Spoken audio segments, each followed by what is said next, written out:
Welcome to Minds Matter Media.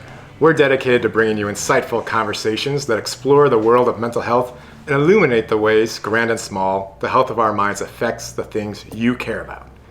This year, hundreds of North State people lost their homes through unprecedented, destructive wildfires. Our region has also seen many people become homeless due not to massive disaster, but series of small personal ones, like losing a job or getting a utility bill they couldn't afford. More than 60% of Shasta County renters live in unaffordable housing, meaning they spend so much on rent they're at risk of becoming homeless. In this episode, we'll be discussing homelessness and the county's affordable housing shortage, but from a mental health point of view. I'm Marc Dadigan from Shasta County Health and Human Services Agency. With me today is Donnell Ewert, who's the director of HHSA, my boss's boss. And also with me is Chante Marie Catt, who is a Humboldt State master's student and the university's off-campus housing liaison. She led a successful grassroots movement to provide more resources for homeless undergraduates at HSU. She's also a former Shasta College graduate who participated in our Stand Against Stigma campaign by speaking about her experiences with postpartum depression. Thank you, both of you, for being here. I'm really excited to have you and to be talking about this really important issue. And to begin the program, we're actually going to show a short video called Was Homeless, which featured Chante talking about her experiences as a homeless teen. And, watching that in retrospect, it's interesting. You expressed in that video how you worry constantly about facing that again. But you're going to talk about how that ended, your worst fears ended up becoming true, unfortunately. But now let's watch that short clip, Was Homeless. I am a student, a daughter and a sister. I am a mental health first aid certified. I am a wife. I am a mother. I am a volunteer at Shasta Humanity Project. I am the former drug addict. I am the former parolee. I am a hard worker. I am the man that has 3 mental illnesses, but they no longer have me. I was homeless. I was homeless. I am homeless.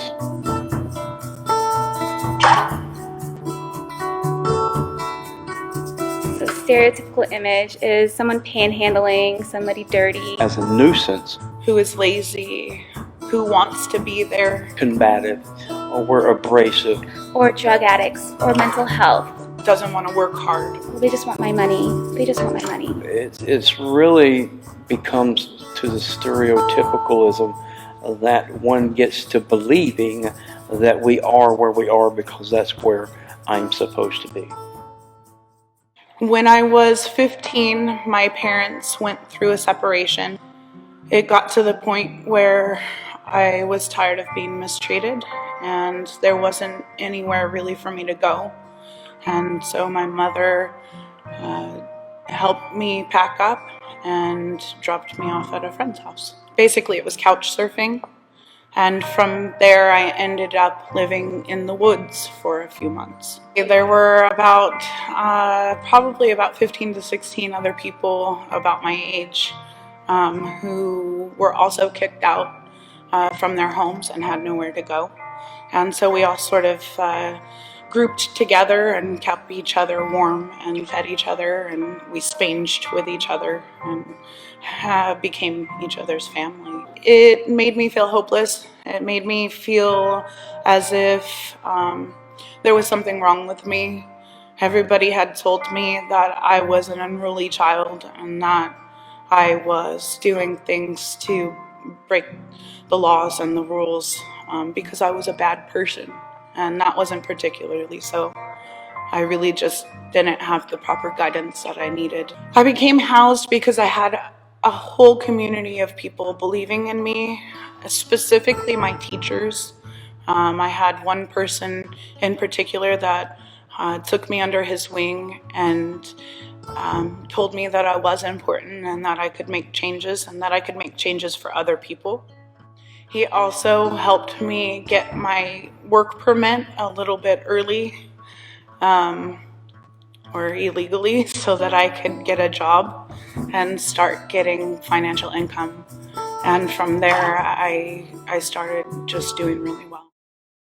Donnell and Chante, what was your reactions to watching that video and the testimonials and the things people were talking about who had experienced homelessness. Every time I watch it, which I show it often, it brings back resilience into me advocating for social justice and homelessness issues.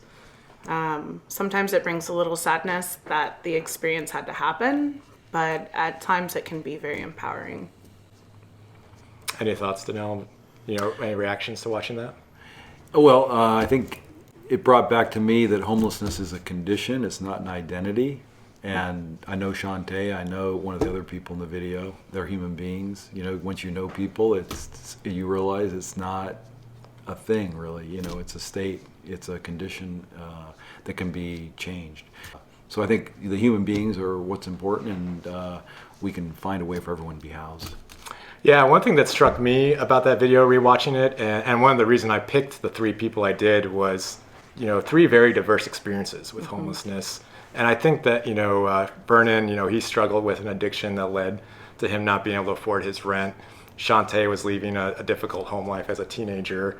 And then Amanda and her husband just couldn't afford their place, and they got into a difficult situation. So I think that's something we should talk about at first, is who is actually homeless and what those different definitions are. Because I think most people, when they think of a homeless person, they're thinking of a very specific type, the most vulnerable person who's camping out on the streets. So do you want to talk a little bit about the different types of homelessness?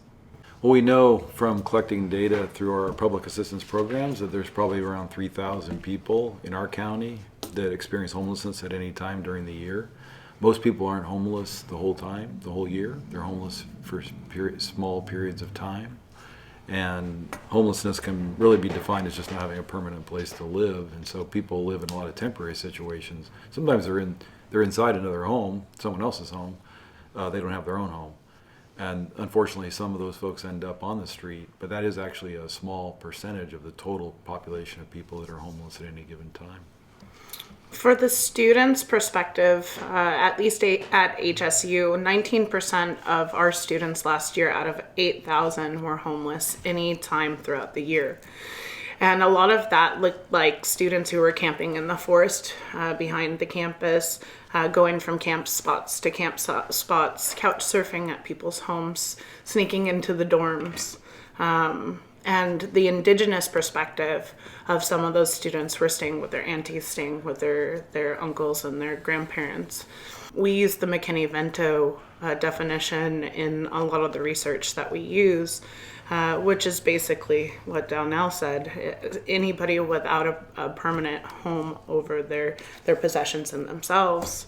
But sometimes people think that couch surfing isn't homelessness because they're encompassed into somebody else's home. But there's a lot of stressors that happen when you're staying at somebody else's home that's not your own. What are examples of that, of stressors? Stressors, well, anytime you have somebody extra in your home, the dynamics can change. And everybody has different habits and different times that they come in and out. And so it puts a lot of stress on the people who are already in their home, who are comfortable with their processes and so forth. Not only that, financial burden, and just sometimes it just doesn't work out because, we're human and we don't always get along in close quarters. I know. And so that can break down family dynamics, that can break down friendship dynamics, and it can be really detrimental to the support system that people have when you're depending on someone that much. Yeah, and one thing I want to emphasize is what you're working on at Humboldt State. That is something that's happening statewide, correct, with students at the community college level and also at state universities struggling to find housing. Absolutely. 10% of the CSU systems experience housing insecurity. 15% of the students are experiencing hunger and no access to food or housing. But this is also a national issue. This is something that's happening everywhere. And so that's why it's so important, like Donnell said, to have that human connection and realize that this could happen to anybody. Could you talk a little bit about how you ended up homeless a second time? Pursuing your studies, you were working hard, everything seemed to be going well for you. And then, your worst fear came true. Yeah, it's really interesting that my experience as a teen would set me up in advocacy around homelessness again as, you know, a 37-year-old woman who got her AA at Shasta College, went to Indonesia for field biology research, had a child, and worked really hard to get into university. I'm a first-generation student. I never thought that I would be in school to begin with. And so when I applied to Humboldt State University and got accepted, I was elated. It was just like the best thing in the world. I was so excited to go there. I started reaching out to all of the professors in the sociology department, trying to network and give my information. And I sent pictures of my dog and pictures of my daughter, and nobody messaged back that it was going to be extremely difficult to find homes, and nobody said don't bring your dog, and nobody warned me what I was getting into when I was going over there. So it got to be about 2 weeks before I had to go there so that my daughter could be enrolled in school and daycare, and we still didn't have a home. And we were freaking out at that point. I was like, well, what are we going to do? We have money, we have references, we have everything together. But a lot of the property managers said that we had to be there physically to view the properties. And so we had gone a couple times, and that didn't help. And so finally we packed up our belongings and put it on top of our car and took a leap of faith to go to Humboldt State University. And some people were like, well, why'd you go there if you didn't have a home? Well, it's not that easy to change your educational trajectory once you're started. I got accepted at Humboldt. I can't just apply a month before school starts to somewhere else. So it was a choice that we kind of had to make in order to further our education and to get out of poverty and get out of a life without education. And so we did. And you had a young daughter too at the time. I think that's an important point to make. You know, you had a young family facing this. Year-and-a-half-old daughter. And to tell you the truth, she had more fun camping than when we were in the hotels. But unfortunately, we had to move from the campsites every 8 days. And it got very costly. And in the long run, I think she was very happy once we finally got and settled in our new home. And you said it was 13 weeks you were camping, and you spent close to $16,000 because it's so expensive. Yeah. That's on gas, that's on butane, that's on firewood, on ice, wasted food. The campsites cost each night. The hotels ran up every week that we moved from the campsite, we'd go to the hotel for a couple days to kind of normalize. And so, yeah, it just adds up really quick. Do you have any reactions to Chante's story, Donnell? Just you see parallels to other family stories here in Shasta County, you know, because we do have, you know, not everyone's moving here to go to school, but we do have some of the same issues with affordable housing. Sure, and I think every situation is unique, and I think that point gets made in the video is that we love to put homeless individuals into categories. It makes us feel better somehow that we understand the problem. And I think while there are some categories, I think it's important to remember each individual has their own story and their own circumstances.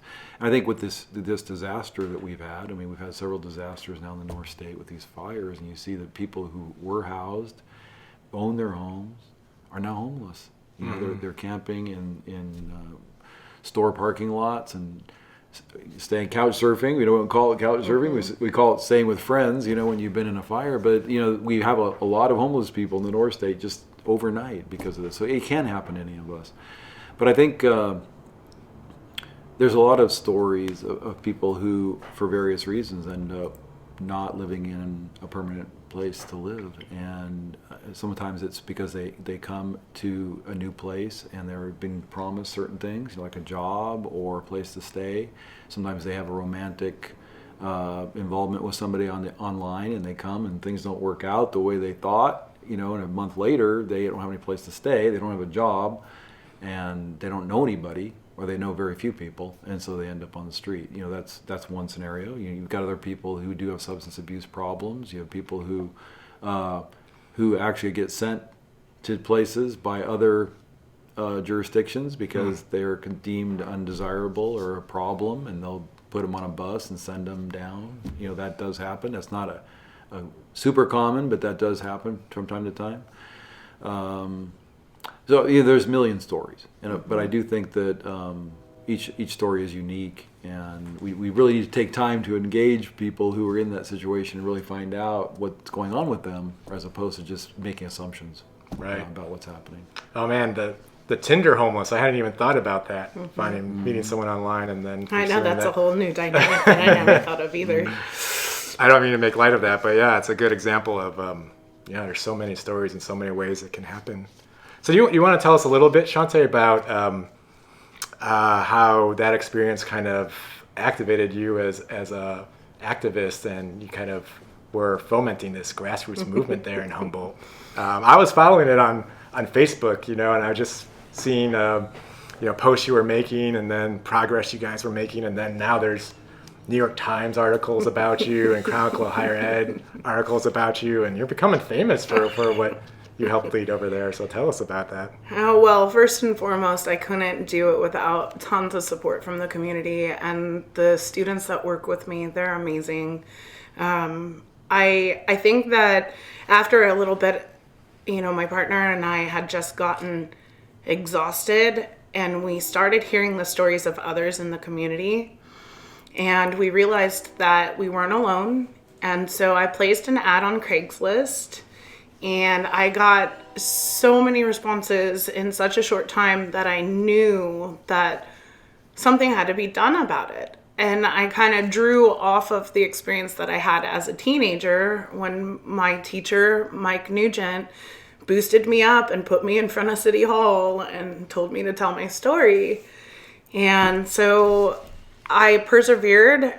I started passing out tons of flyers. I started going to I went to 1,000 hours the first semester of meetings around the community. And since then, it's built up to about 2,000 hours worth of volunteer time, just talking about the issue and listening and ruminating on all of it. And from there, it built up momentum. And I got a lot of backing from the campus and the community. And our club ended up having a 3-day event called Homeless Insights, Housing Homeless Insights. And we ended up having a camp out on the quad that asked for a housing liaison, that asked for a 24-hour space for students, that asked for support around housing issues. And that's when I was called the next day to become the off-campus housing liaison for HSU. I had been handling all kinds of homelessness issues. The campus was sending me the students, even as just a student. And so it was very appropriate that it all just kind of came together to where I could have a position with the tools I needed to help students. This is the second time in the last few days I've heard you talk about this story. One thing that I thought was interesting about that 3-day camp out is your grassroots group had very specific things you wanted, and you clearly had put a lot of thought into what would be helpful. How did you guys go about coming to a consensus on that? A lot of meetings together, a lot of discussions, a lot of research in educational journals, from DHSS to other campuses and colleges. We also had a great advisor, Dr. Jennifer McGuire, who is a social work department head at HSU. And she helped us understand how research is resistance. There were a lot of gaps in research in Humboldt County around housing issues and student issues, and then across the CSU system. And so we started working with her on building the research that we needed to get the support for the students that included wraparound services and financial services and so forth. And there's a 24-hour library and then also a place where students can sleep and get showers and Sort of. We have emergency housing at our dorms for certain situations with the students. We have scholarships and other grants that will help students. We have a 24-hour study space. We didn't quite get the library, study space. but almost. We tried for that because the campus had the 24-hour library in the 70s, and so we had done research on what the campus's cycles were. We went back on their student-run paper all the way back to the 40s and took pictures of every racial issue, homeless issue, and parking issue throughout the entire history of HSU, and we were able to show what worked and what didn't work in the past. Huh. And that helped a lot. Do you want to talk a little bit about how research is also driving what HHSA is doing to try and alleviate some of our housing issues here? Sure. Most of the research actually is centered through the continuum of care. But we do some on our own as well. But there is an annual point in time count that's done, and so that does make a count. It's not. It's done a little different every year, so it's hard to compare from year to year, but it does kind of give you a general sense of the numbers and who's living unsheltered and what the components of the population are. Other than that, we do try to implement best practices or evidence-based practices in our work, and so trying to put together our case management models and so forth. Staff will look into what's working elsewhere and so forth. We don't just try to reinvent the wheel every time we start something. And one thing that's been a success for us is the Woodlands apartment complex. We're offering affordable housing to 140 residents that were at risk or were at risk for homelessness or were homeless. And several of those are also allocated for clients of ours who are struggling with mental health challenges. Mm-hmm. Do you want to talk a little bit about the process of developing that project? I think one thing that a lot of folks aren't totally aware of is just how difficult it can be to get these affordable housing projects off the ground. So difficult. They are difficult. I would kind of put the work of HHSA in relation to housing into three categories: the brick and mortar projects, and then case management, and then housing financial support and subsidies.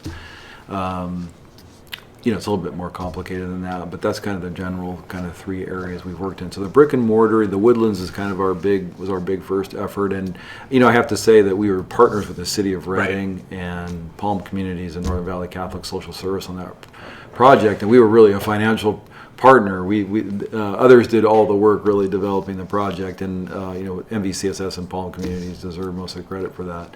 I think the City of Reading was a financial partner, as well as Health and Human Services Agency through the County of Shasta. But in return for our financial investment in the project, we did get 19 units in that 55-unit complex for people with severe mental illness or families with children with severe emotional disturbance. And those people, are taking advantage of that. And there's rent subsidies are part of it as well, for at least 20 years. And, that helps offset the cost of the rent. People just pay, a certain percentage of the rent, and the subsidies pay for the rest. So that enables people to live in those apartments, and the remaining units are low-income, units as well, and that's all administered by Northern Valley Catholic Social Service. There's a second phase plan. It's going to be 20 more units, and there's going to be 5 of those dedicated for people with mental illness. So it'll be 24 out of the total 75 units there. It took years, probably I think with 5 years from the conception to really opening, and part of that is you've got the planning process, and then part of it is getting financing. And things have changed in California since the demise of redevelopment. Redevelopment was used by a lot of jurisdictions to build low-income housing. And now, that went away under Governor Brown with the realignment. So the last realignment in 2011. So now cities are really struggling to find resources to help finance low-income housing projects. We had a meeting recently with some of the building officials from the city, and I asked them, why is it that the private sector doesn't build more projects apartments? I mean, if you drive around Reading, there's a lot of apartments, especially in certain areas. And I'm like, well, what happened? Why in the 70s were people building apartments? Now they're not. And part of it is just that when you try to pencil it out financially for what you're going to have to invest in housing and with what you're going to be able to charge in rent, it just doesn't pay to build the lower income or the lower rent apartments. It pays to build higher end, where you can charge more rent. But to build apartments where you can charge $500 or $600 in rent with what's required now to build a building by the building code, it doesn't work out. So it's not like people have some kind of bias. The developers don't have some kind of bias like, well, we're not going to build apartments. It's just that when they look at what they can, if they're going to go out and build something where they can make money, it isn't in apartments. So that's a structural problem we have that needs to be addressed. And I don't know exactly how. I'm not a construction person, but we need some remedy to that problem. We've got to figure out a way to make it financially viable for the private sector to develop apartments. That way the market can work with supply and demand. If there's a demand for a certain type of level of apartment or size of apartment, the market should be able to provide it. But if there's financial constraints, the market's not working right. We're getting a lot of 3-bedroom houses built, and that's about it. 3 and 4-bedroom houses, and that's not working for everybody. That's not what everyone needs. So there's a problem in the market. So in the meantime, the government tries to make up for it by doing these projects, but there's a dearth of resource available financially to support them. So every time you do one of these projects, you've got to get into a competition for tax credit financing. And the tax credit financing is large corporations get tax breaks to invest in these bonds, and there's a limited amount that's available, so you have to compete. And so not all the projects get built. You have to sometimes apply numerous times. In the case of the Woodlands, we had to apply 3 times. So that took a year and a half just to get the financing. So it's not an overnight thing. Brick and mortar takes a long time. And so in the meantime, you've got more demand for housing and you've got more people on the street. You're just trying to keep up, and probably not even keeping up with that pathway. So that's a problem. That's why we need the private sector to work. It's got to work in the private sector. And now with the wildfires, there's even more demand. It's even more if we're just putting our thumbs in the dam that's bursting. Right. Almost all the rental housing now is taken up in Reading. Right. Fire people. So I second what you say. Even in the Humboldt area, a lot of what you say is 100% true with Humboldt County. And not only that, there's also a lot of issues with zoning and getting a property that you can actually build on that is not commercial. And then when you go through that process, the applicant's process, you have NIMBYism that comes in and doesn't want the property to be built by them because of A, B, C. Even after 5 years of petitioning for this property and holding the property and doing everything right, the last month that it's going through, it gets broken down because of the community. And so that's also a huge issue that runs along the side of what you're speaking of. And I was wondering if you could also speak, Chante, about your work as a off-campus liaison. There's, in addition to the brick and mortar issue, there's also the challenge of, especially with students or people who are low income, working with landlords, being able to just afford deposits and things like that. So could you talk about what you're doing? Absolutely. Not only that, the students don't have a lot of history or background of renting. They have a majority of the students have either lived at home or lived on the dorms, and so they're establishing themselves. And so it's extremely difficult for them to go out into the world, into a cutthroat housing market. Some of the houses in our area, there's 26, 27 people going in to rent them all on one showing. And so it can be quite hard to get in. Some of the things that my position offers is basic case management. A student comes in to me, lets me know that they're having difficulties finding housing, they're homeless, or they want to transfer from off-campus or on-campus to on-campus, on-campus to off-campus. And I help from printing out applications to legal suits with landlords who haven't kept up with their contracts, to helping students find jobs and food and scholarships, and connecting them with 211 that handles health, human services, and get them through OSNAP and get them through EBT and so forth.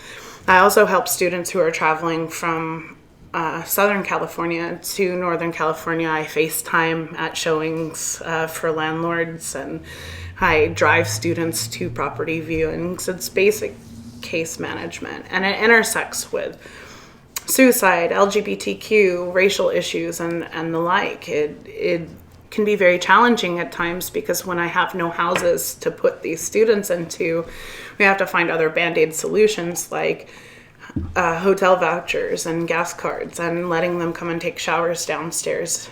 And so it's a mixed bag sometimes. And you're also working on an interesting program. I meant to shoot down the name of it, but it's the Tenant and Landlord Education Incentive Program. Can Yes. you talk a little bit about that? I'm so excited about this. So I've been working with the University of Colorado and Cal State University, who already had established educated renters programs, but our program that we're working on right now is an educated landlord and tenant program.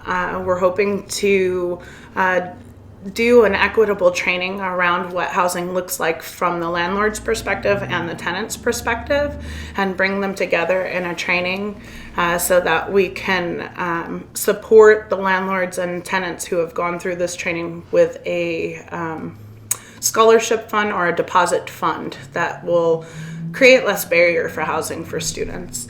A lot of times students need a co-signer for apartments. Even myself at this age, with all of my history and all of my great credit, needed a co-signer, which was really interesting to me. Basically, my 40 years of life didn't matter whatsoever. And so we find that a lot of the students don't have parents, or they don't have people who can sign for them. And so we're working on a way to put a Band-Aid on that too. And I'm hoping that somehow this educated landlord and tenant program will help show that these students have the support of the institution behind them. And so now we also do some work that's similar in terms of we have social workers and case managers who are working with clients to kind of navigate the rental system and work with landlords. Can you talk a little bit about how we're involved with that? Sure. Yeah, Chante mentioned a lot of different components there, that are really important. Yeah. And, one is income. You can't be housed without income. It's very difficult. There are some places where you can get free housing, but it's mainly in shelters, and it's temporary. And so income is really vital. And so one thing we do in our agency is try to assess individuals who are experiencing homelessness and figure out, what their situation is. And if they are disabled, we have SSI advocates who can help them get Social Security supplemental income to support themselves. And that's about $900 a month. It's not a lot of money, but and there are some housing situations that in our community that with shared housing in particular, where you can get a room and food and utilities paid for about $750, and then that person has about $150 left over for other incidental expenses when they're off the street. But getting income is so important, and so there's various ways to do that. And besides SSI, there's also CalWorks. If families with children, there's no reason for any family with children to be homeless anymore. We have a variety of resources within the CalWorks program in California, and that's the Temporary Assistance for Needy Families program on the federal level, TANF. That saved us. And, that saved us yeah. on our second. Oh, TANF did? Yeah. So there's something called Family Stabilization, and there's something called the Housing Support Program, and they're both CalWorks programs. And so families that are at risk of becoming homeless, they've gotten an eviction notice or something, or they're behind in their rent, there's assistance for them. And then there's also the program's also working on job readiness and helping people get jobs too, so they can develop the income. So that's the other piece of that. And then we also have housing assistance, homeless assistance, which is available once a year for anyone in CalWorks, and that pays for like 16 days in a motel if they come into a crisis.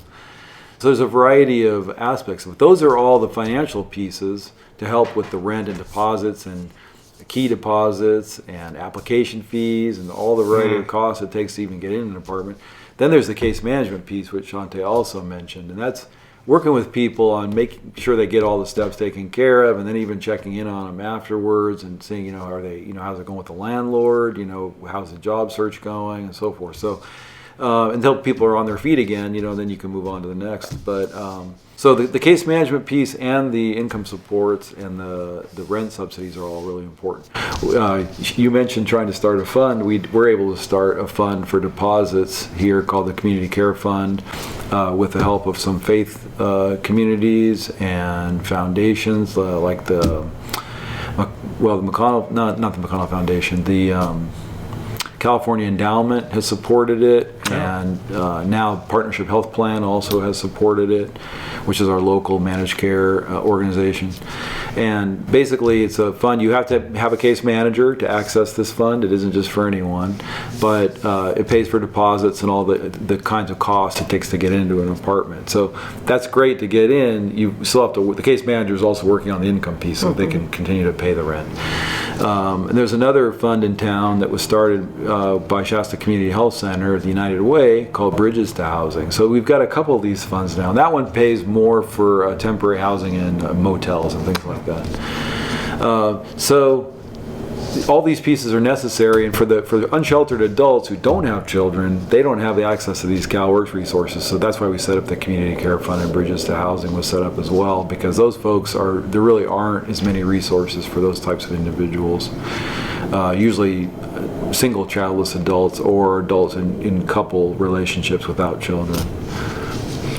Yeah, and so we're talking about all these challenges people have to access housing when they don't have a lot of income. Dealing with the deposits, doing short-term housing, living in motels. What you alluded a little bit to it, Chante, about the emotional and mental health impacts to being in this kind of constant mode of moving around and not having a stable place. I was wondering if you could both just talk about the overall impacts to our community's health when so many people are dealing with these challenges of just finding a simple, stable place to live. I can tell you, I don't think I was adversely affected physically the first time I was homeless as a teen, because I was much healthier then. Mentally, maybe it carried on through some PTSD, some experiences of sexual violence, and some other things that happened to me during that time. The second time around, however, it affected me physically. I gained about 75 pounds from the McDonaldized trap of living in a hotel. Not that that's an excuse, but also I leaned towards not eating as healthy because of my mental state of numbness, and I felt like I failed my family for choosing to go to the university and bringing them along with me and putting them in these unsafe situations that we had encountered throughout our experience. And you had witnessed a couple violent acts too while you were camping? Oh yeah, there were a couple. One night, a drunk driver plowed into the concrete table right next to our tent at a campsite. I watched someone get beat over the head with a shovel. And there were several other experiences where I was just like, what the heck did I do for this American dream of education? And so now to this day, it's been about a year and 9 months. Because I've been an advocate, my story is out there a lot. And I was part of a Photo Voices program at HSU, which was research where students took pictures of their experience and then told the story through the photos. And I was walking through the hall on campus and I saw our pictures hanging up there. And it instantly takes you back mentally, and like the PTSD of it comes through. My ex-partner can't even really go past the hotel that we stayed at without feeling frustrated and anxiety. And quite frankly, I think that it put such burden on our family that we didn't make it through it in the end. So it's a lot. Yeah. What about the students you work with? You see the impacts on them too? Absolutely. Not having access to bathrooms hurts your bladder, hurts your insides, hurts your intestines. Not having access to showers and being able to clean yourself puts you in situations where not only you're embarrassed, but other people around you are embarrassed. Mental health issues, not being able to take the time to go out to the resources sometimes that we have. We may have lots of resources, but the time that it takes to be homeless doesn't allow you to access some of those resources, especially if you're still trying to work and go to school. Your business hours are taken up, and so you can't talk to a mental health provider, or you can't go to the doctor because you need every penny you have to survive, or what have you. So yeah, absolutely, it affects probably every inch and existence of your being. And it doesn't just go away after you find a home. It carries on with you for life. Do you have any reactions to that, Donnell? Yeah, I think we don't know, a lot of us take housing for granted, and we don't think about how important it is. It's a very fundamental thing. And we really can't be well. We really can't fundamentally be well without housing, because so many things depend on it. Chante mentioned the hygiene issue. I'm not sure people really think through that if they haven't experienced it. How do you bathe? But other simple things like, where do you put your stuff?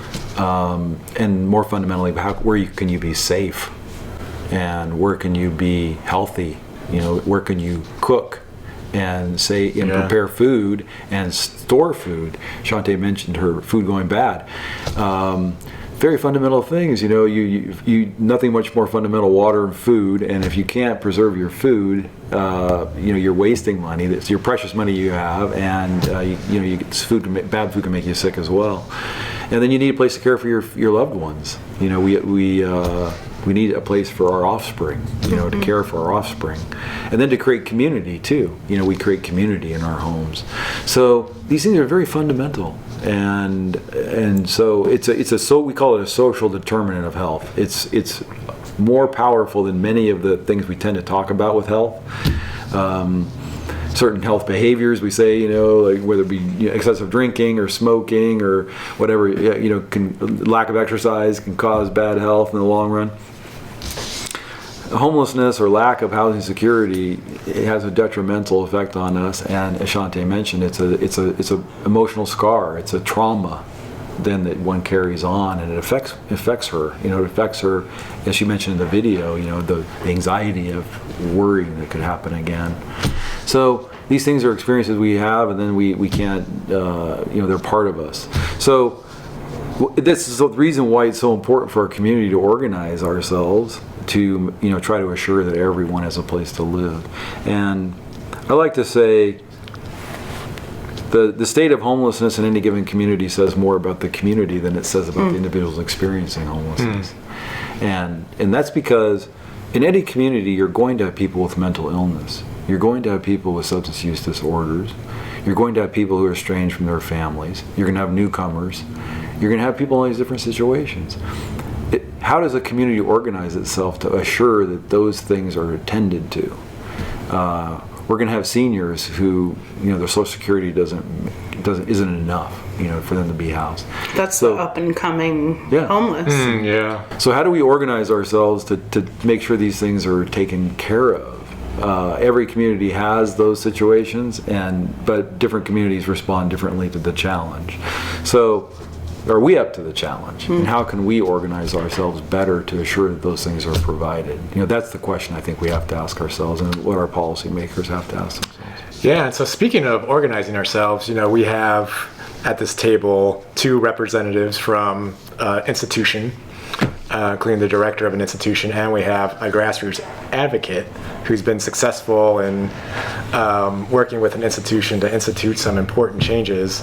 So I was kind of curious if you could both talk about, how do you see the effective relationship between, community members, being empowered and being a voice to address these issues, and how they can work with institutions and agencies like ours?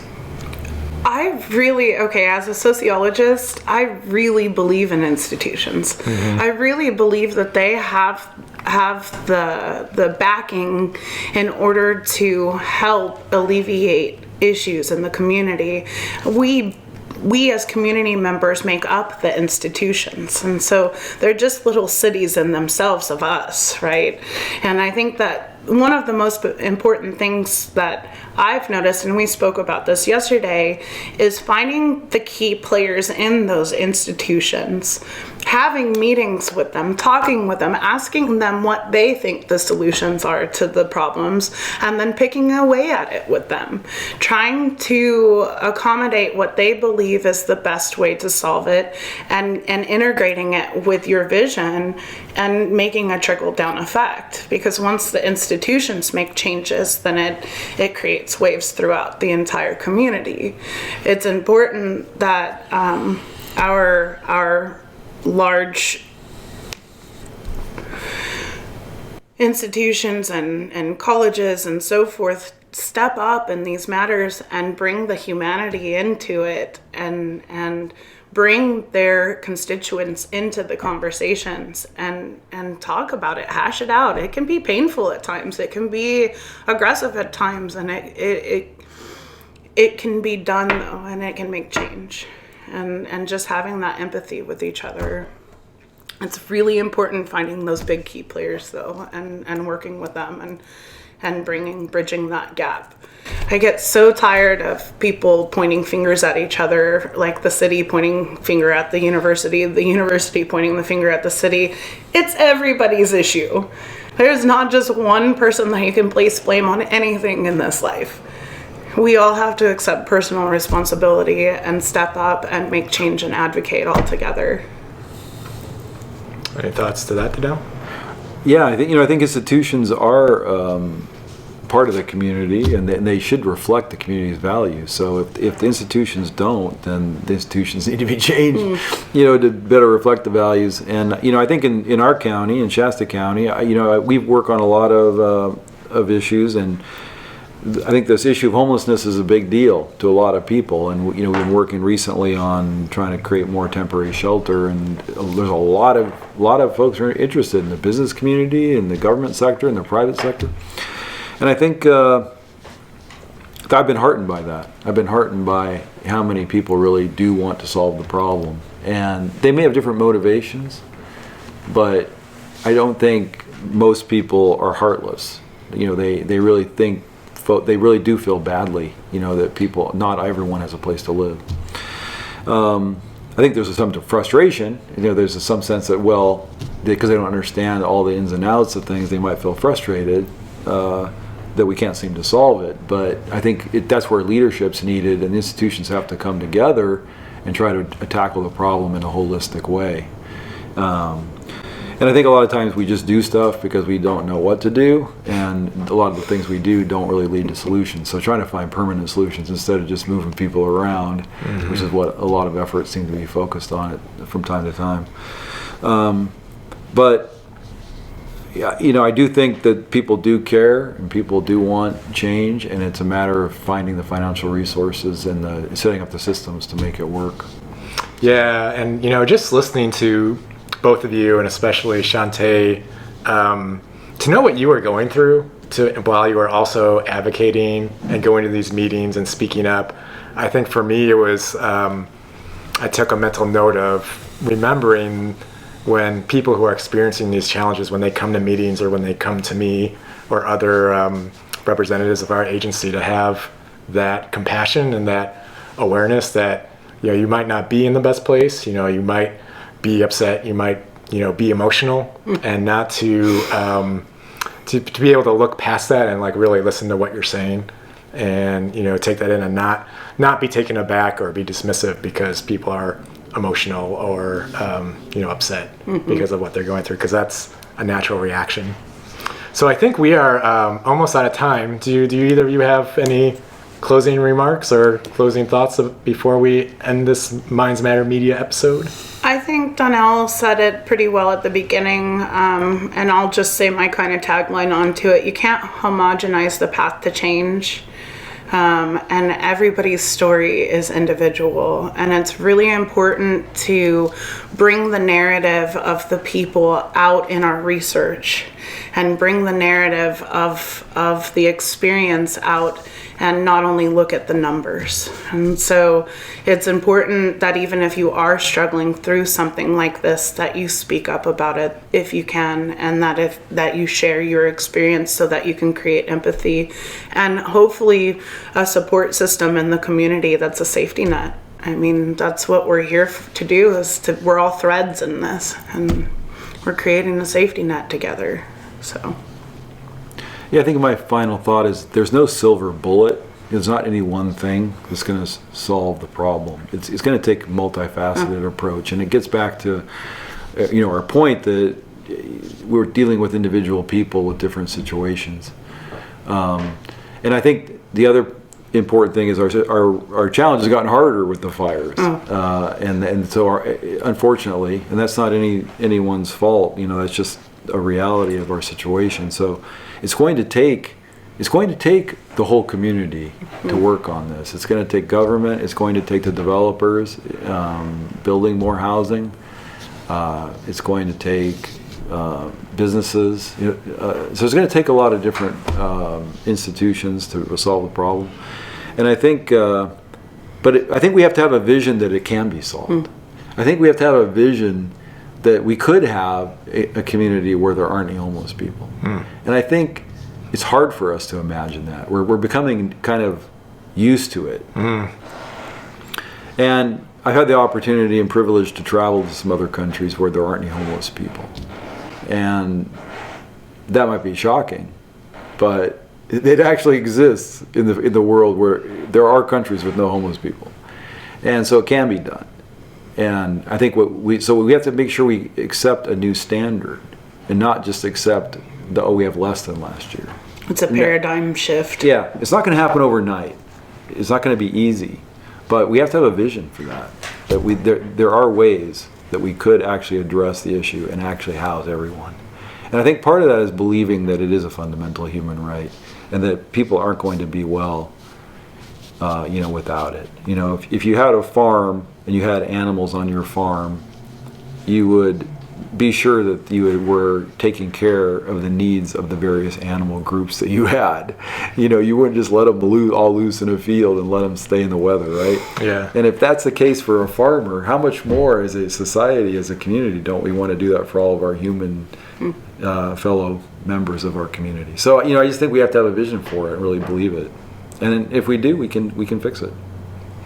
Wow, inspiring words from both of you. I want to thank both Donnell and Chante for being our guests. You can find this podcast on iTunes, SoundCloud, and at mindsmattermedia.org. We'll also be posting a list of all the resources and websites and contact numbers that were mentioned here during the podcast. So please join us next time.